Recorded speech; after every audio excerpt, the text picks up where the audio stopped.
What's up, everyone? I'm Doug Kyed, joined as always by Michael Hurley. I am back from Central Florida. Michael is in parts unknown. How are we doing, Michael? Cold.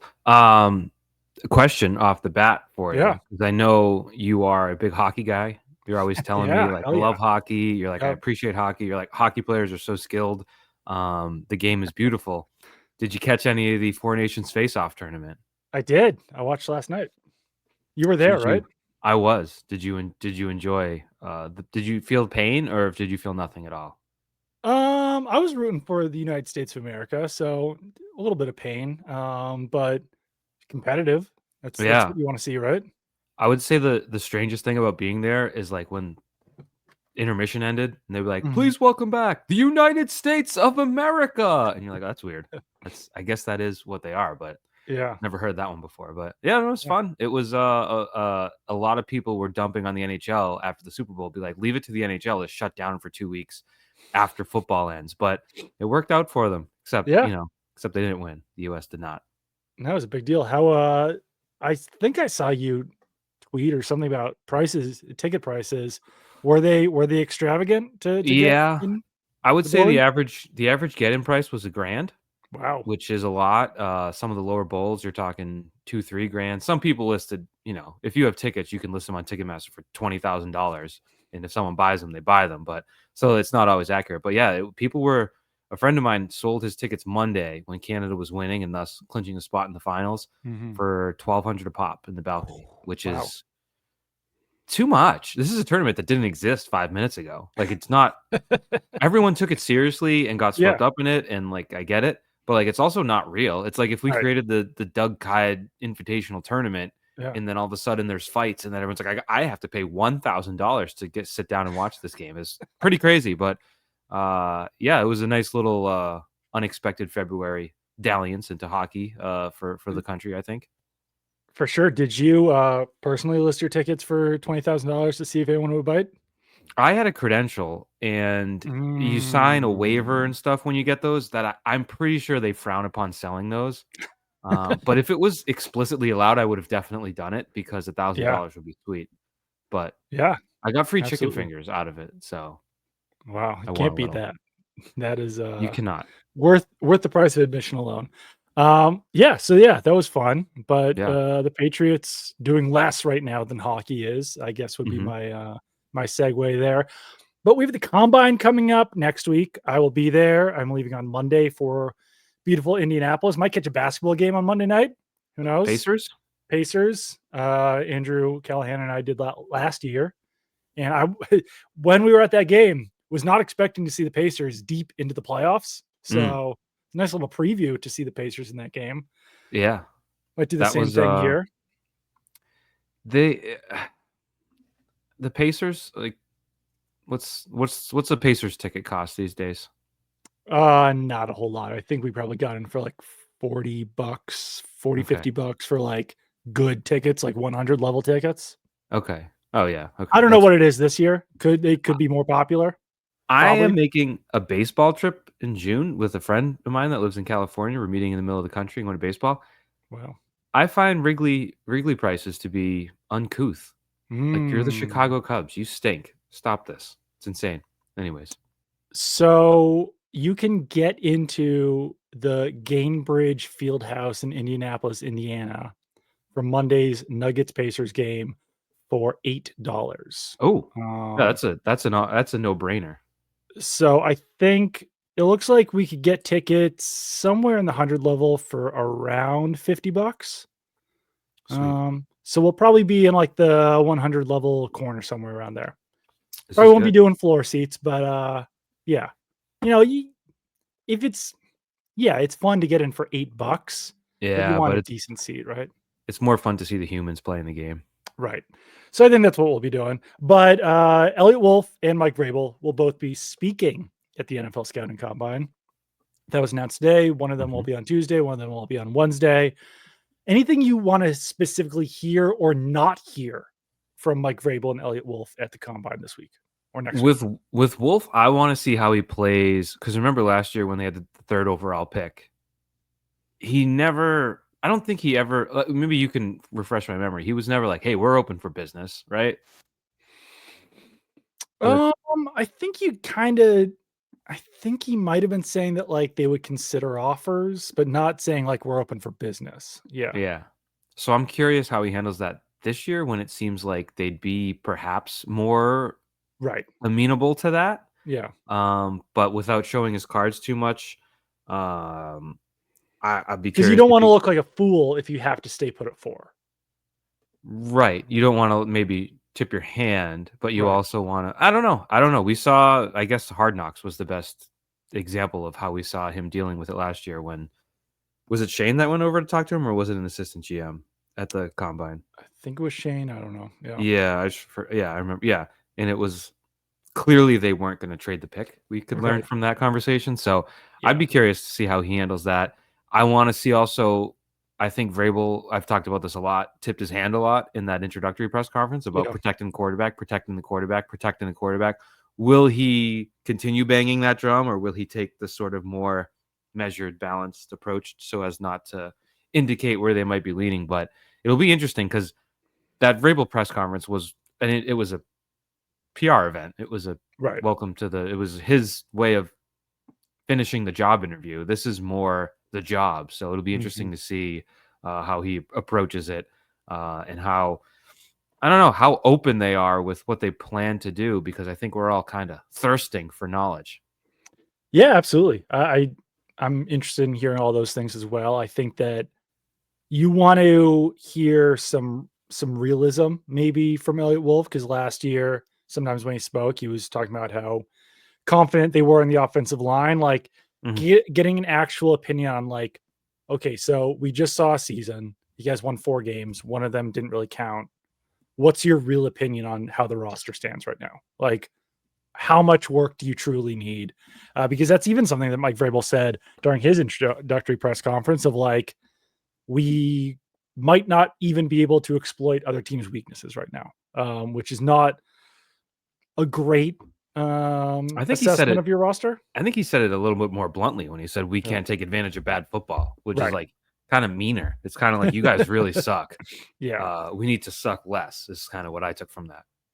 But interested to hear any other rumblings that come out, obviously, from not specifically from Elliot Wolf or Mike Vrabel, but just about like what players they're possibly meeting with, interested in, if there's any trade conversations, all those types of fun things. Probably not could get a lot of like contract extensions. Can't imagine they're re-signing a lot of guys this offseason. Well, we should have led with it. They got Demontre Jacobs back. They did. Um, And Ben who Brown. Ben Brown's fine. You've Yeah. got to resign Demontre Jacobs after the year he just put on tape for you. Like someone's gonna scoop him up if you don't get him right now and give him $1 million. So shout out to Siani Takitaki, however, out. you. Hate to see that. Yeah. I texted you. I kind of wanted you to stop your Disney vacation so that we could do a Seal and Taki Taki emergency podcast, but you're apparently not dedicated to the job enough, which is fine. Like I'm not criticizing you. It's just I personally would have said, family, enjoy Disney. I have to go do a podcast on Taki Taki. But What day I have was that? When was he cut? what's today? Today's Friday. Friday. It was Tuesday or Wednesday. You might have been a travel day for you. Imagine you on the plane doing Oh no, I the was gonna Taki say Taki. like finding some like weird space in Epcot, like some corner to do like a on the phone, you know, Maybe in the aquarium. FaceTime. Yeah, Yeah. maybe the aquarium with the manatees. Get the manatees take on That's a Siani good Takitaki. tell you what, Epcot Aquarium, solid. A lot of Yeah, fun. really. Um I was gonna here's a question about the combine for you. Um It used to be a big deal for people to watch the workouts and take like, is that even that feels like an afterthought now. It's all like late round guys trying to improve their draft stock, whereas all the first rounders just skip it, right? And do their pro days. A little bit. Curious to see how it goes this year. It is like, and especially when you're there, it's an afterthought because like I said, like we fly in on Monday. Tuesday and Wednesday is when all the coaches and GMs talk. And then we're out by like Friday or Saturday. And like the workouts don't even start until I don't even know, Thursday, Friday, Saturday, Probably whatever it Thursday. is. So like you get home, we're gonna be getting home on Saturday. The last thing I'm gonna want to do on like a Saturday afternoon is then watch Rich Eisen and Daniel Jeremiah talking for 8 hours while guys work out. So it is Right. a little bit of an afterthought. Also, what are they? They're like in prime time now, right? The Yeah. workouts. I So remember I was working one night and it was the year that the like clock was broken on the 40 and oh every yeah, receiver broke the record for there were fastest like 40 four ever. ones. Yeah, And we were on TV and we were like, something's probably wrong. yeah. So, but that was at 10 o'clock at night. All that stuff was going down. Like that's the other odd aspect is that like by that point everyone's either like out to dinner or like it's obviously like a big bar scene or whatever at the combine. So you're like hanging out at bars and like there's a TV going and you're like, Right. oh, yeah, I just ran a 4.49. It's like not really the most interesting thing that's happening in the moment at that And point. it just feels like maybe in years, maybe I'm wrong, but it feels like if you look at your top 5 prospects in this Right. year's draft, like they obviously won't be working out. And it feels like maybe 10 years ago we'd get something, at least out of the Right. quarterbacks. Like the Yeah. quarterbacks are always thrown. Now they go and get measured in interview and then leave. I'm a nerd about all the metrics and all the combine. Like it does kind of stink that we don't have a 40 time on like Lamar Jackson or like Hmm. Jaden Daniels or even Drake May because it's just like fun to know. Hmm. And I don't think it's gonna lower like would it have lowered Jaden Daniels draft stock if he ran a 4.5? Like, I don't know. Truly would it have? If Drake May ran a 4.6, would it have lowered his draft stock? Like, I just wish we knew, you know? Right. Yeah. Yeah. No, that's fair. I guess I'm of the opinion that like it kind of doesn't matter, but I'm with you that it's fun to know. Like, Historically, it's fun to know, to be like, this guy ran this 30 years ago and this guy ran this yesterday.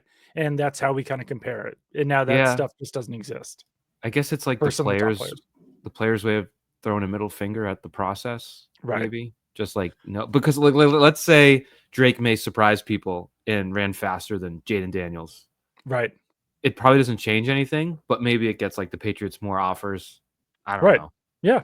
No, I Doesn't really think help the like player. if you're able to surprise people, like pleasantly surprise people with some of the data, then I think it makes. But like the other thing it's weird now too is that like no one runs the 3 cone, no one runs the short shuttle. Guys wait for the pro days. So yeah, it's less about that. We'll see how many teams like send full crews of people. Vrabel and Wolf will be there, so we know that much.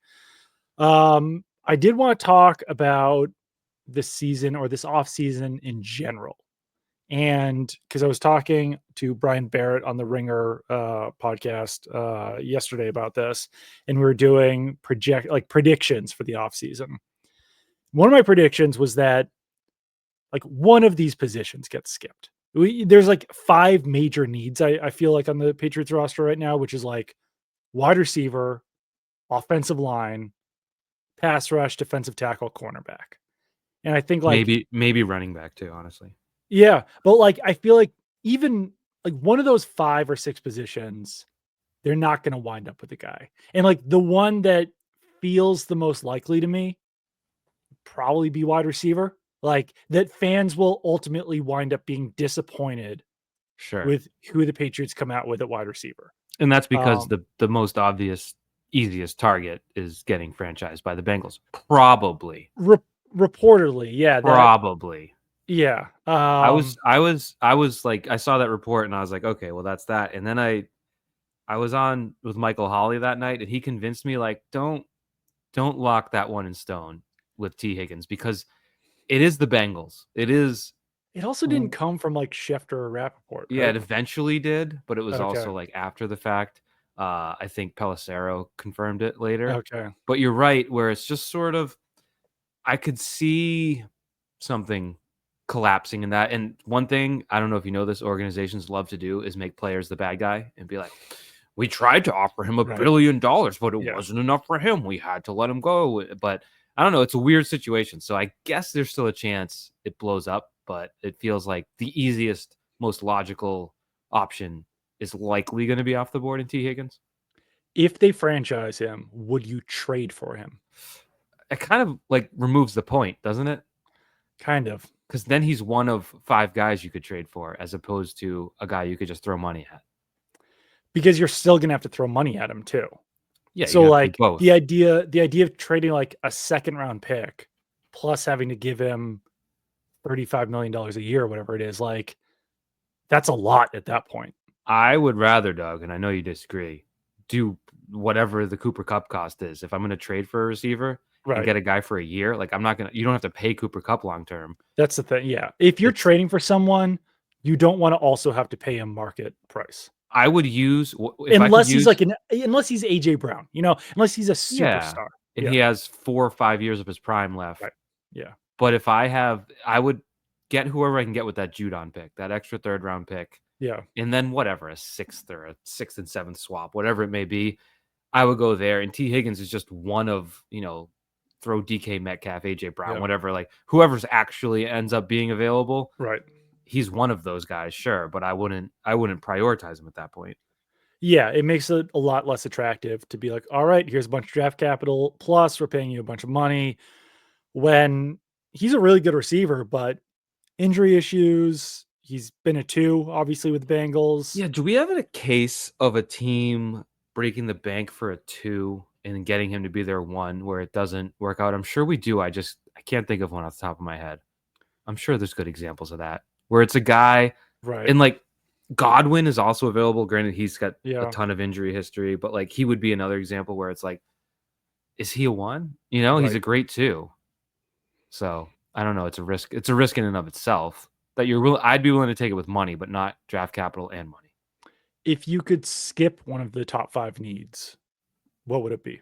So you got running back. I mean, sorry, I had running back. You got receiver, O-line, Yeah. linebacker, cornerback, and what was the other one? I actually had linebacker's a good one, but Oh, linebacker's up there too. But I guess let's do the top pass 4. rush. Let's do top 4. So Okay. wide receiver, offensive line, defensive tackle, pass rush. I feel like you skip D tackle because you're gonna find you can find a Daniel Ekuale type out there who can Yeah. I'm not saying it's an easy job. It's not. Right. But you might get away with not having a star there if you can Right. have some big bodies that can occupy bodies on the other side of the line, and then you can let a star pass rusher execute. And that's more important, I think. It seems like it's a strong draft at running back, at defensive tackle, and it does seem like there's a lot of pass rushers in this draft as well. So like ideally, yeah, you'd sign Milton Williams and Josh Sweat and whoever else, but like if you have to wait, you might be getting better value out of some of those positions. And like I really am probably at the point where like the Patriots used, I guess, a second round pick where they're at would probably be too high. But like if they wanted to use one of those third round picks on a running back, I'm like, go ahead. Like Mm. it's you'd want to be a passing attack, but I'm a little scared about Ramondre Stevenson. He just hasn't totally looked like himself now for really 2 years straight. And I don't think you necessarily want Antonio Gibson to be your top guy. So we're both Gibson fans here. Yeah, I like Antonio Gibson a lot. And maybe Josh McDaniels looks at him and says, like, he can be a big James White. He can be a big, whoever else, Danny Woodhead, Deion Lewis, whatever, Shane Vereen. But I'm just kind of curious how Josh McDaniels views him and some of these other There's like guys. a Stevenson conversation to be had where we always talk about how bad O lines can ruin a young quarterback. Can bad O lines ruin a young running back who came Right. in a pretty good situation to his rookie year, Yeah. and it's just slowly gotten worse to the point where last year was a disaster. I wonder because he didn't have fumbling problems until the line broke down. So Right. I'm wondering if that's something we've overlooked. Like they might have ruined him. I mean, I still think I don't think it's like I think it's still possible that Ramondre Stevenson could be like the Patriots' number 1 running back and run for 1,000 yards next season. Certainly not eliminating that possibility, but like he's gonna be 27 on Sunday, which is not old, but for a running back, it's It's older. older. Hmm. And sometimes running backs just lose it. And it's not that far after 27. I mean, Well, it's did you like, see the meme going around this week that said Todd Gurley's younger than Derrick Henry, and Todd Gurley's been retired for 5 years? So it's crazy. like, yeah, it's I did not individual. see that. Yeah. But yeah, I don't no, know if it's true. that's I the didn't thing. fact check, but it was pictures. It was words on a picture. So I'm like, true. Todd Gurley is 30 years old and 202 days. Derrick Henry I think he's is 31. 31 and 48 days. So yeah, that is interesting. And like obviously Todd Gurley has had major injuries. Ramondre Stevenson has avoided major injuries for his career, so he should still. But it's something to consider. And I do think that running backs will never be at the value that they were in the 80s and 90s, but their value has been raised a little bit, I would say, over the last few years. Can I bring something up, Doug? It's a little. No, you can't. All right, Sorry. never mind. Moving on. You ever do a tweet and for Rarely whatever these days. yeah, and for whatever reason, the whole internet comes after you and like throws tomatoes and like Yeah. takes just like wild shots at you. I had a tweet. There was a game this year. It might have been the Bengals game. I don't remember, where Stevenson broke through the line. It was basically 1-on-1 with the safety, Mhm. and he cut it in toward the safety. Oh, yeah, I remember He that. beat the safety, but then Yeah. like everyone else, every other defensive player was there. Whereas if Right. he tried to beat the safety to the outside, he would have had Mhm. green space. Right. And I tweeted like, why didn't he cut this outside? And Yeah. boy, did the whole world come after me as a non-ball knower, blah, blah, blah. Everyone's like, oh, I guess you don't understand what leverage is. And I'm like, I understand, but Saquon Barkley in the NFC Championship game broke through the line and was 1-on-1 with a safety. And he cut and broke to the outside and it scored a touchdown on it. And I was like, that's what I was talking about. And I know Ramondre Stevenson is not half the running back that Saquon Barkley is, but it's just a player who can at least have the confidence to try to hit the home run. I don't think the Patriots have ever had that. Mm-hmm. Have they? I mean, have they had a running back who's like, you're on your own 22 and he's like, I'm scoring a touchdown in this play? I can't think back. Curtis Martin, maybe. I was going to say like maybe Curtis Martin would be the guy. Yeah. Because then you had Robert Edwards and then you had Antoine Smith was not the guy. And no. Kevin By Falk, the time Corey Dillon was on the Patriots, he wasn't the guy. Not a home run hitter. Lawrence Maroney was not the guy. Go through like, and so I'm not saying you're going to get Saquon Barkley in the third round, but to your point with what we saw with running backs this year and how important they can be, it's significant. It was funny. I was asked recently, like, what do we? Everyone talked about it. Like, what do you learn from the Super Bowl and the Eagles? And everyone focuses on the lines. And I'm like, well, they also had two wide receivers that were better than on like 10 teams have one wide receiver. Like whether it's Brown or Smith, 10 teams don't have a Brown or a Smith. Right. And they also had the best running back in the world at the peak of his powers. So it's kind of like as much as the lines stole all the credit, I do think the skill players and the running back for the first time in how long kind of got overlooked in a way that they shouldn't have. Yeah, I would agree with that. Since the 90s, Cedric Shaw and Curtis Martin are the only two running backs with carries of over 70 yards. Ramondre Stevenson and Damian Harris both topped out at 64 yards. Lawrence Maroney 59, Sammy Morris 55. Robert Edwards. This is all, of course, overlooking the best running back of them all, Danny Etling, with his 90-yard scamper or whatever it was against the Giants in the preseason. Corey Dillon 50. Yeah. And then like the amount of guys that they've had, Sony Michel, Brandon Bolden, Kevin Falk, Deion Lewis, James White, who haven't even hit 50 yards is pretty astounding, right? I mean, James White, fantastic player for the Patriots, a legend. Like, I'm not sure if anyone's been caught from behind or if anyone got caught from behind more than he did. His longest run, 32 yards. Probably has the longer reception, but we don't know if he was running a wheel route, so we can't really break that down. But I think like that applies to Stevenson. Like, I don't think he's slow, but he's never broken away from an entire defense. Right. And he did have a 68-yard reception, so that's a good point. But still not 70 yards. Wasn't the Pierre Strong draft class, who else did they get that year? Kevin Harris? Yeah. Wasn't one of them extremely fast? Pierre Strong, yeah. Yeah. What happened to that? What happened to that, Doug? Doug, what happened to that? Didn't play. Did you not prepare for this podcast? You didn't do your homework on Pierre Strong's lack of speed at the NFL level? It's ridiculous. I actually was about to say something. And like, this is Pierre Strong, I think, has gone on to have a relatively okay career with the Browns. I might be over. I've seen him play. He has 499 career yards. 100 of those came with the Patriots. So like, he's been okay. I was immediately a little bit concerned when I first saw Pierre Strong in Patriots training camp because I hadn't previously recalled seeing a running back with as skinny of calves as Pierre Strong. Oh.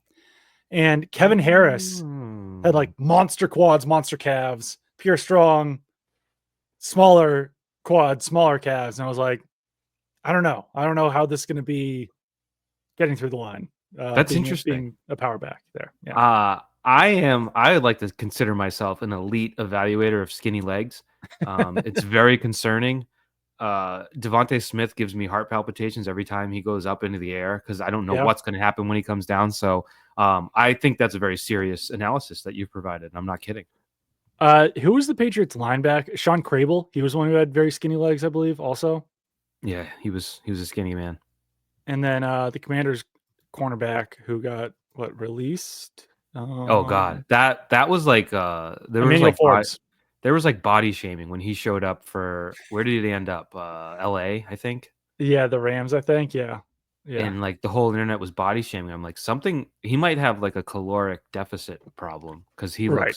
looks very skinny. Yeah. I mean, I think we've probably even talked about this on this podcast. There was like a picture taken of him last offseason with a high school player, and the high school player was like Yeah. significantly larger than he Right. was. Yeah. So yeah, no, calf size, like what Bill Belichick said, it was like butt size for defensive tackles that he was looking at. I Mhm. think quad and calf size, like it's hard to get significantly bigger calves or quads just from working out. I would say that is like Yeah. a genetic thing to some degree. One thing, I'm not against calf workouts, Mhm. but Planet Fitness recently advertised like we've got all new machines, and one of them is a calf lift machine, and it's kind of like Mm, I just don't think you're getting that type of body sculptor here at Planet Fitness that we're like working on the three muscles in our right. calves Yeah. so focused. Like, Is it a standing one? no, you sit and lift your Yeah. with your toes, and it's like Right. you can just hang off a box and carry some weights. I Right. don't know. It just seems Yeah. like it's taking up space at Planet Fitness. Yeah, You I know, don't I don't. really bother to do a whole lot of calf workouts just because I'm like, how much bigger are they gonna get? You know what It I mean? happens. You know, I tore Yeah. my calf once, Oh, Jesus. buddy. Not a good feeling. I was on second base in my men's league. I was still like 30.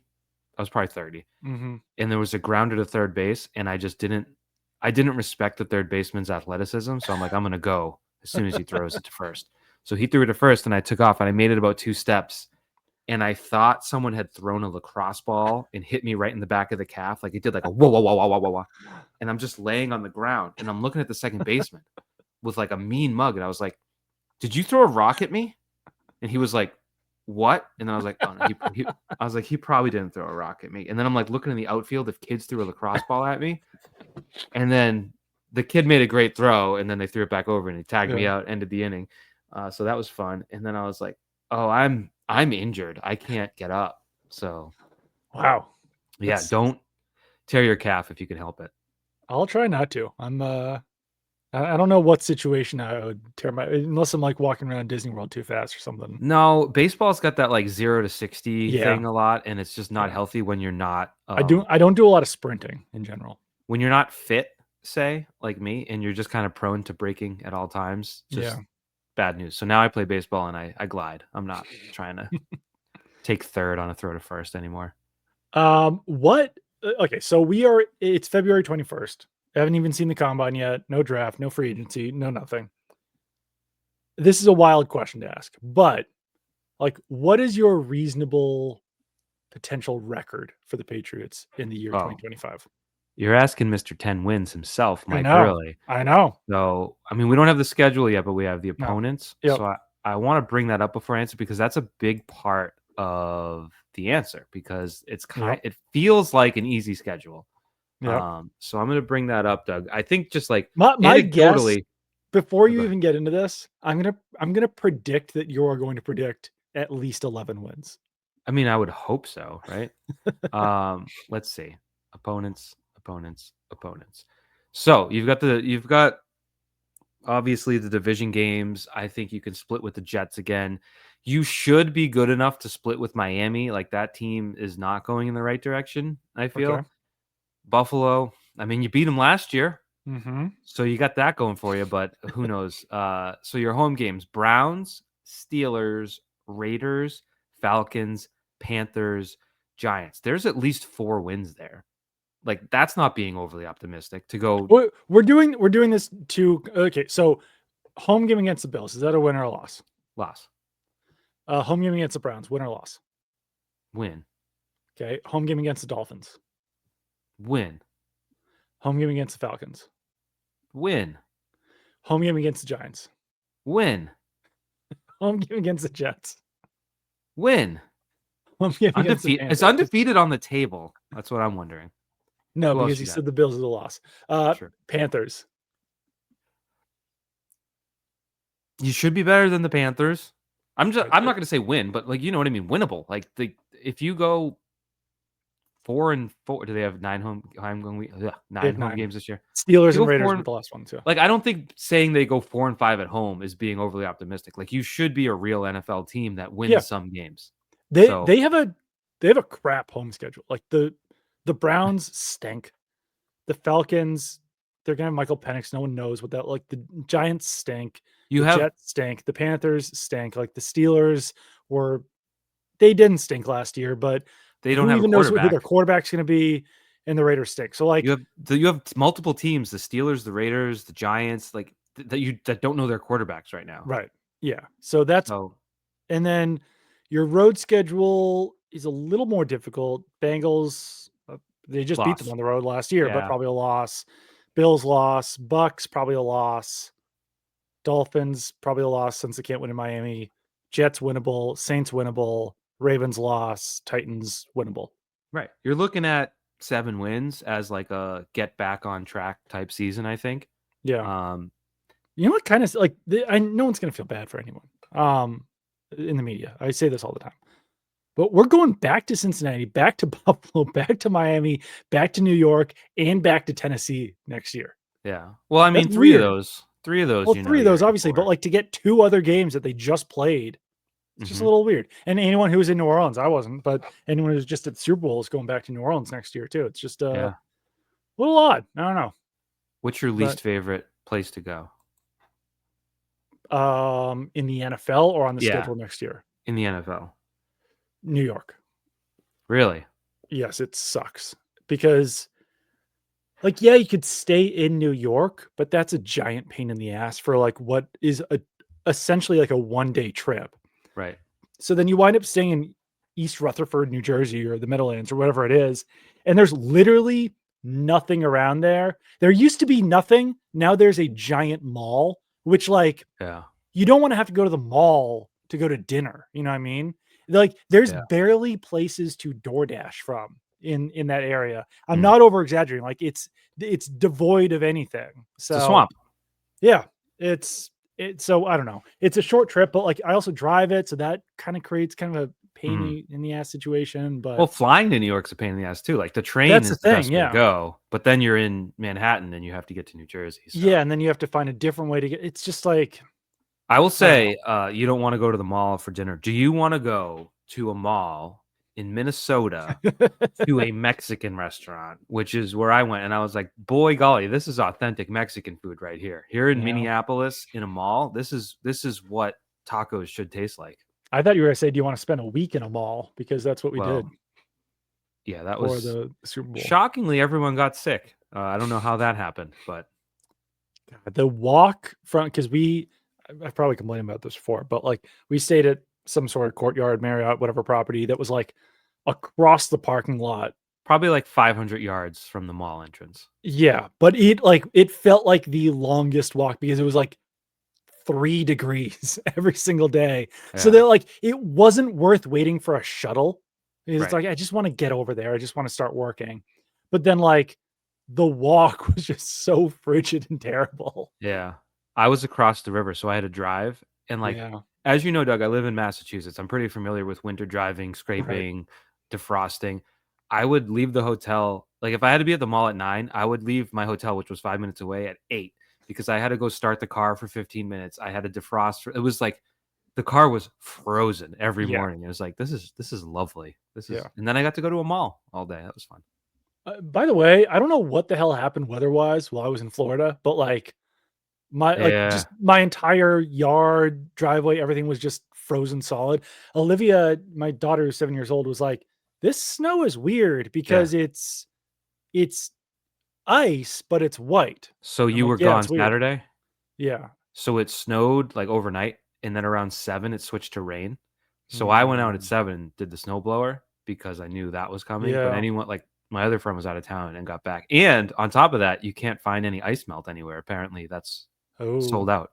So, I had a just bunch deal with it. I had enough in my garage that, like, I was able to, like, shovel some of it, Mm. but some of it was just, like, so solidly ice Oh, that yeah. I've had to throw snow melt down on it to thaw it a little bit and then get it up, but, like, it's an ongoing process Right. still for me. I think Yeah. this weekend you'll get some melted, but, like, you can't like, city sidewalks in Boston are just frozen sheets of ice, and it's like, "This is not safe."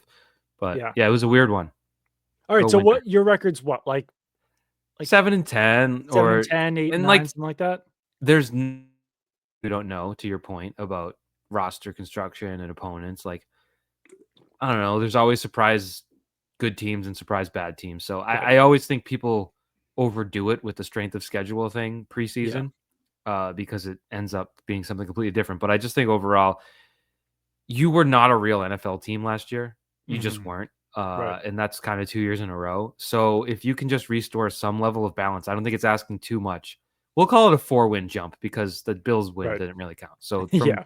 3 real wins to 7 real wins, I think is a solid amount of progress, and then you Yeah. should be talking about being, quote, unquote, "in the mix" within 2 years. I think it's a 2-year project to get to that 8, 9, 10, 11 window where you're looking at a wild card spot maybe, Right. or who knows, maybe the Bills come back to the rest of the pack and you have a divisional race 2 years from now, but, incremental baby steps is what I'm calling for. And, like, the most important thing, I know that Elliot Wolf has talked about this before, everyone knows this, like, truly drafting and developing is like, everyone's like, free agency is very important to get you back to that baseline of, like, 7 wins or so, but, like, if you look at the Eagles roster year after year after year, it's like they drafted their offensive line so well. They've drafted their defensive line so well. They were able to draft Devontae Smith, which helps. They were able to draft Jalen, like all all of these guys, like the base of their team is guys that they've drafted and developed. And then you can sprinkle in Saquon Barkley and AJ Brown, and that's how you become a Super Bowl winner. But like that's just that like you have to hit on those offensive linemen and defensive linemen in the middle rounds to truly be able to build up your team. For the Mhm. last few years, how many offensive linemen now in the middle rounds have they missed on that you just really cannot afford to miss on at this point? Yeah. Right.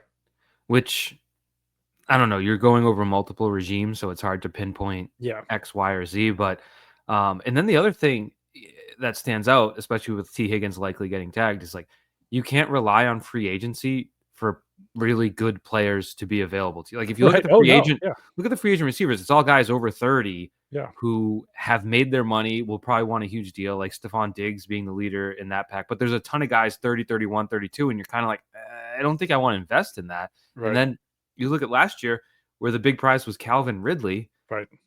Not really the guy you want to be breaking the bank for, but you have to when that's the only available option. So you want to be able to find that guy, obviously, in the draft, but like more than one of them because it's that important. And like, let's say Higgins gets tagged, and let's say no trades work out. You're kind of screwed.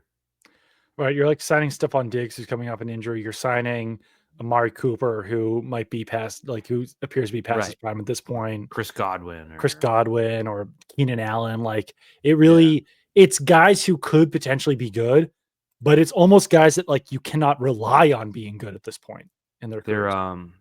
there is why am I blanking? So when the Patriots played the LA Rams, you might remember they took care of Demarcus Robinson and he's available. So you know that the Oof. organization respects him.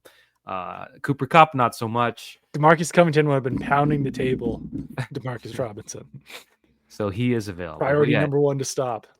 DeAndre Hopkins, Yeah. Deontay Johnson, Mike Williams, Hollywood, Robert Woods, Hollywood Brown, yeah, Darius Slayton, right. KJ Osborne, Nelson Aguilar. So yeah, it's just a ton of guys where you're like, yeah, I know him. I don't Can you want to get harp him? on. I don't want to harp on a mistake from past eras. Do it.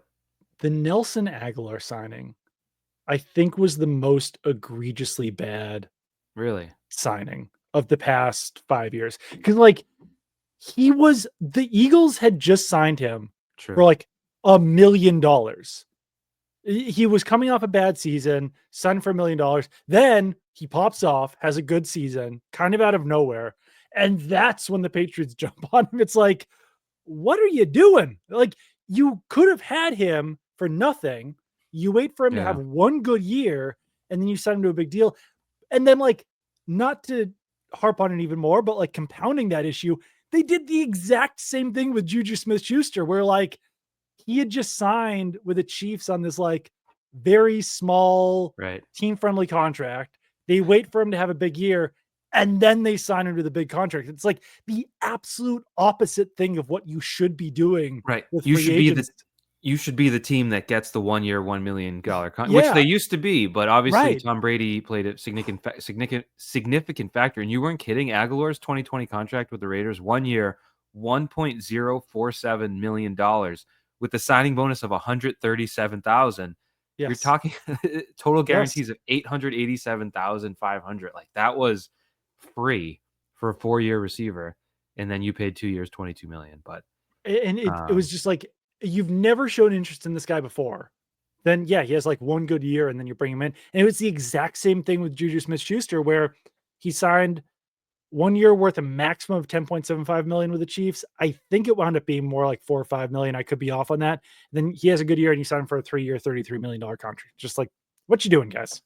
What are you doing? yeah, Devontae Parker wasn't much better, but wasn't as egregiously bad. Yeah. on the plus side, that list of receivers that are available, I just read none of them really had great out of nowhere seasons last year for cheap. So you won't be doing that. But I don't know. I I mean, guess I would be a proponent of signing one of those guys to like a $5 million deal or something like I that was with going to say incentives. 7. I was going Yeah. to say, like, if you can get a guy for 2 Yeah. years, 14 million, 8 guaranteed, whatever it may be, I Right. don't hate it. But the point is, I No. don't think any of those guys, I don't know, maybe Diggs. I don't think Diggs wants to come to New England, but Right. maybe he still has an FU type season. He's a lot to handle, so I'm not sure Yeah. that's where you want to go with it. But you know, if you get a 33-year-old Keenan Allen for $5 million, I don't hate that, but Right. I don't think it brings you where you want to go. But if you just need to bridge it to next year, then so be it. Absolutely. I think out of that list, I also wouldn't hate like Amari Cooper. I don't think he's too far gone at this point. Yeah, Um, it's hard to judge a Cleveland Brown like because like forever. he had a 1,200 yard season in 2023. Then last year, things don't go well with the Browns, get straight to the Bills, like late in the season. Obviously, not a great sign that he did so little with the Bills, Yeah, I but expected more. like it was also a tough situation to be traded at midseason. So like you might still be able to get 1,000 yard season out of Amari Cooper. He's still like, it's crazy how long he's been in the league. He's been in the league since 2015 and he's still only 30 years old. Yeah. But I don't know. Yeah. 10th, he'll be 11th year in the league. Can't expect too much out of him. But like, yeah, if he wants to sign for 7 million, like you said, or something, then not the worst thing to do. Yeah. I think we're probably relatively done with Patriots talk. So I'm going to quickly talk about my Disney World trip, probably getting Disney into World. nonsense territory. The Disney World trip, getting some nonsense territory. So if you tune out, I don't feel too bad about But it. do like and subscribe because that's But do important. like, subscribe, rate, And like review. just roll with the changes. We're a Disney podcast. We're a We're Disney podcast we're now. Disney World guys. I do have a question off the bat. I listen to a podcast called Doughboys.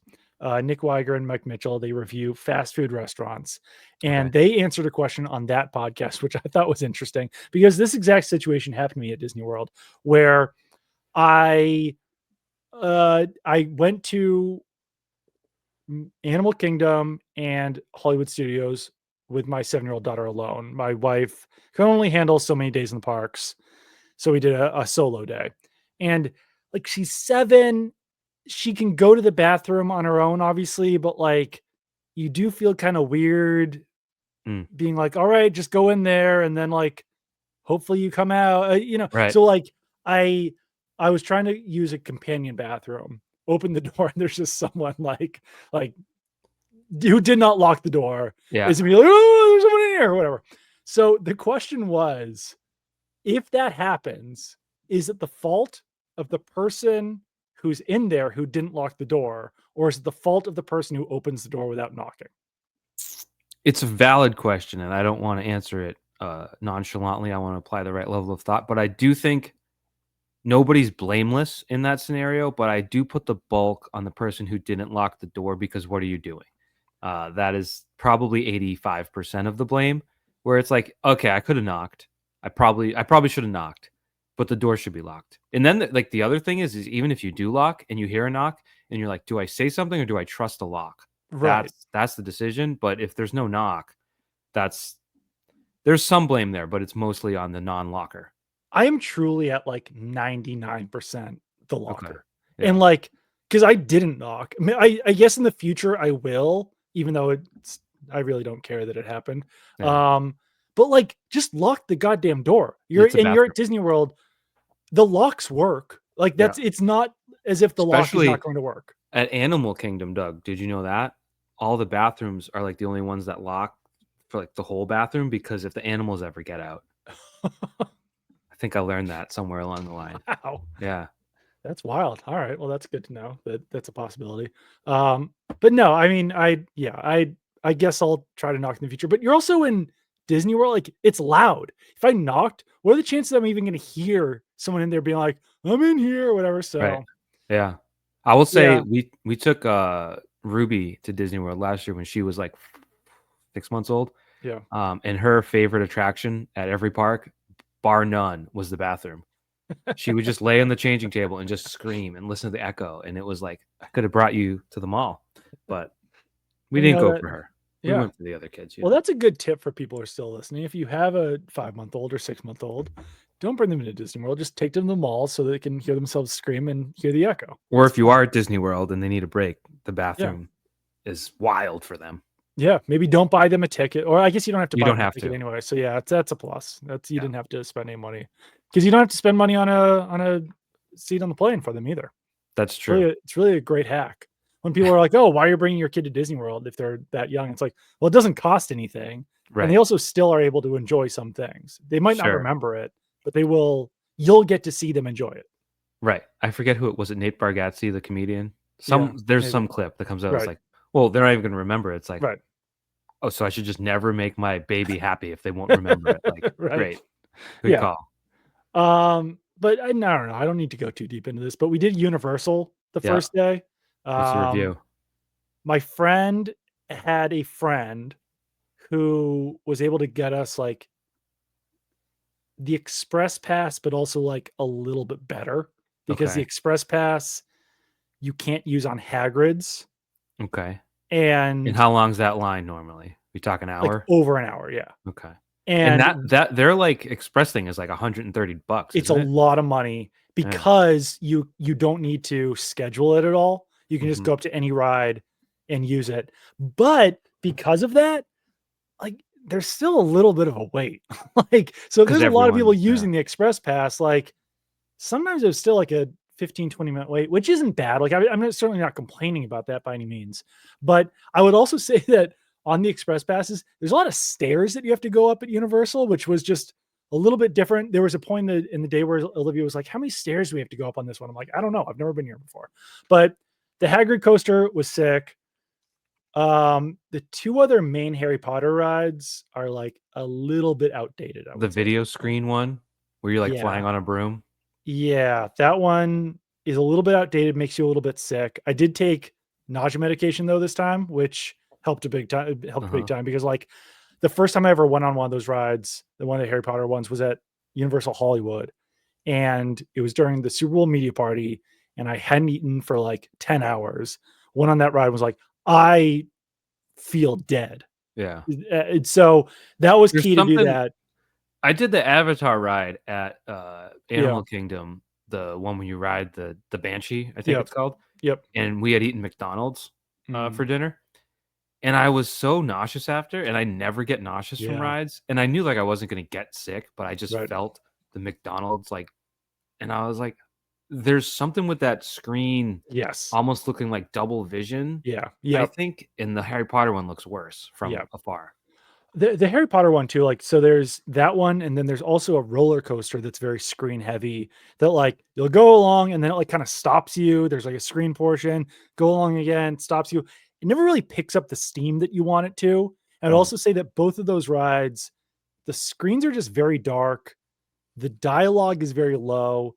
Like, they made them at maybe a little bit the wrong time, and mm. they should probably update them somehow, but it's difficult because all the actors are now old. Or So dead, like, you can't get right. Hagrid anymore, you can't get No. Dumbledore anymore. Right. I Not that I think follow these things. Emma Watson already didn't agree to do some of the rides, so I don't know what they do there, but Universal turns over rides pretty quickly. I think that they might need, at some point in the next 10 years, to improve 2 of their 3 main rides. What do they call that? The IP? The Yeah. something, and it's like, I think Intellectual property? Yeah. Tron proves, like, that doesn't matter if you can make a Right. badass ride, like, Yeah. who is walking around thinking about Tron? But then that ride opens and it's awesome and super Right. popular because it's a good ride, so I think Well, that I mean, matters more. the other thing too is that, like, I don't really care about Guardians of the Galaxy that much, and that Right, is the greatest ride in the world. So, like, absolutely. yeah, if the ride is sick, Velocicoaster was crazy. You're, like, upside down for seemingly half the ride, and it's also it's not like a over the shoulder Mm, restraint, it's a lap restraint. So, like, you're, like, legitimately getting air in it. The height requirement was 51 inches, Olivia was 49 inches, and I'm glad that she couldn't go on it because I do think it would have really freaked her out. But I also, like, I know I'm being an idiot on this, but, like, I felt like I had to, like, use strength to keep myself on the ride, which if you're a 7-year-old just, like, flailing about, I would be a little bit nervous about that one. that's the thrill. I think it was, Yeah. Big Thunder Mountain, where it's Yeah. just one bar. I think we talked about this, Oh, yeah, yeah, yeah. and I would Oh, ride with yeah. I'd ride with my daughter, who is not quite as robust as Right. me, and I'm Yeah. like, "Well, don't fall out now, like, hold on to Right. me." Yeah. That doesn't There go upside was down, though.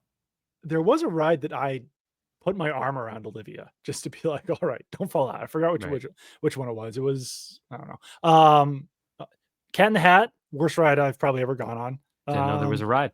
It's a dark ride. The animatronics are laughably bad. Is it, The entire when you walk in, it smells like mildew because there's a scene where, like, there's, like, a mist or something, but it's this, like, old indoor ride that's existed since 2001. So, like, you're probably ingesting mold while you're riding on that ride. is that a Mike Myers Cat in the Hat themed ride, or, Yes. like, oh my god, No, no, I don't think so. I think it's the is it the cartoon. cartoon? Yeah. Cartoon, There's Martin Short. also an entire part of the park that is themed to comics from, like, the 50s. So there's, like, Kathy, there's, like, Hagar the Horrible. And you're just like, "Who is this for at this point? This is wild." Like, do they even know that this is still here right now? Yeah. But we walked through it Alright. anyway. That's my, I But don't yeah. know. I'm not rushing out to Universal Studios after this review. I know, and there's a lot of things I missed. Like, ET ride was cool. I'm actually I'm like, I did a Orlando trip with friends last year. We're doing it again. I think we're going to Universal this year. So, like, I'm eager to go on the Hulk. I didn't get to go on that. Didn't get to go on Transformers, Men in Black, Mummy Coaster. So, like, maybe in 4 months or whatever it is, my review will be different. But um, and then quickly, Disney World, new Lightning Lane system. We went on everything that we wanted to.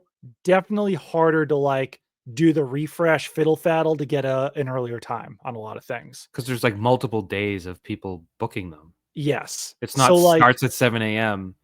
and the day goes on, and it's, like, no.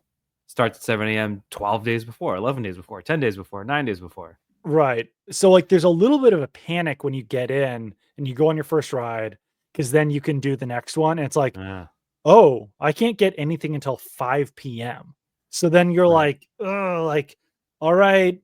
So we wound up actually waiting in some, like, actual queues. It was like, all right, Pirates is like 20 minutes. We'll go in that while we wait to see if I can get something different. But, like I said, still got on pretty much everything that I wanted to do in Magic Kingdom.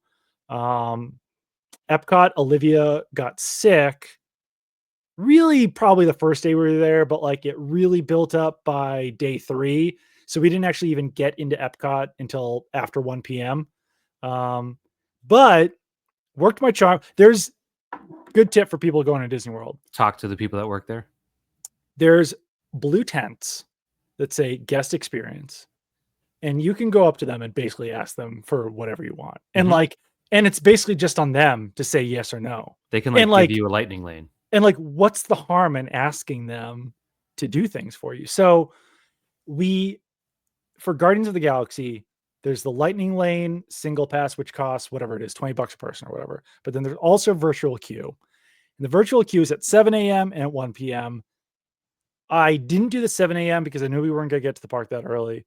So I was banking on doing the 1 p.m. We got into the park at 1:02 p.m. and all the virtual queues were gone. So I went up to this nice lady at the guest experience and said, my daughter was sick this morning. Also, we were staying at Pop Century, which had planned fire alarms that day. So she was sick.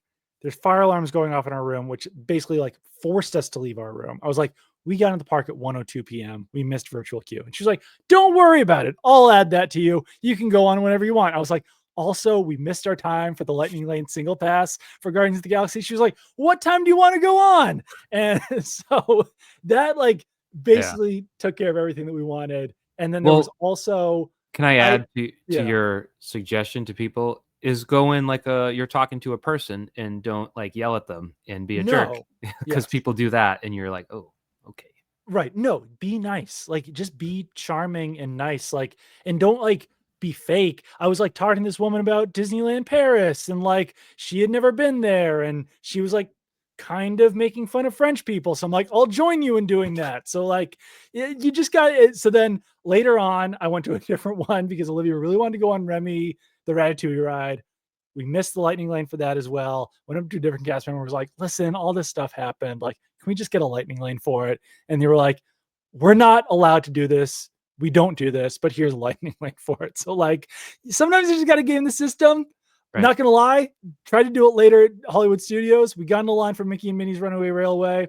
It went down while we were in line. I went up to a guest experience person and said hey, this happened. Can we get a lightning lane for it? She said, no, but I'll give you a first tier lightning lane. So then I was able to maneuver it, went on Toy Story Mania that way, canceled my Toy Story Mania lightning lane, wound up getting one for Ratatouille anyway. It all worked out. It's very complicated.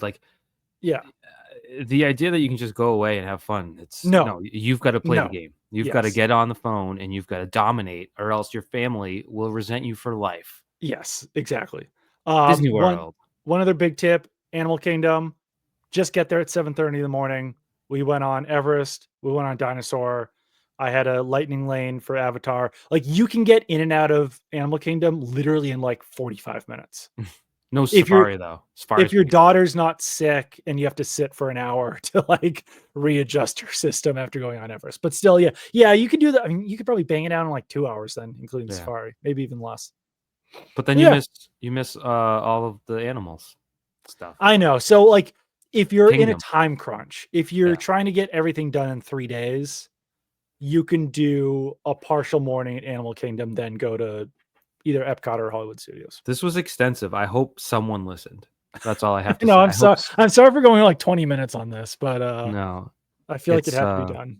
No, because it's a lot of work, and you feel good about yourself when you leave and you do it well. So I understand.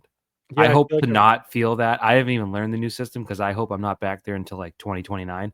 Yeah, and there'll be 12 systems away from this. So yeah, that's the goal. As fun as it may be, I want to go on vacation, not to Central Florida. Right. That's my goal this summer. Yeah, I think that's a good goal. Thank you. I took a nap during the Frozen show at Hollywood Studios. That was big. It's a good idea. Good show though. It is a good show, but I was like, I need this nap more than the show. But yeah, I think that's it. I think we'll be back with you guys again next week at some point. Certainly next week at some point. Maybe multiple times. I'll be coming to you live from Indianapolis. So we'll talk to you guys then. Make sure to rate, review, subscribe, do all that fun stuff. We'll talk to you guys later. Goodbye. Yeah.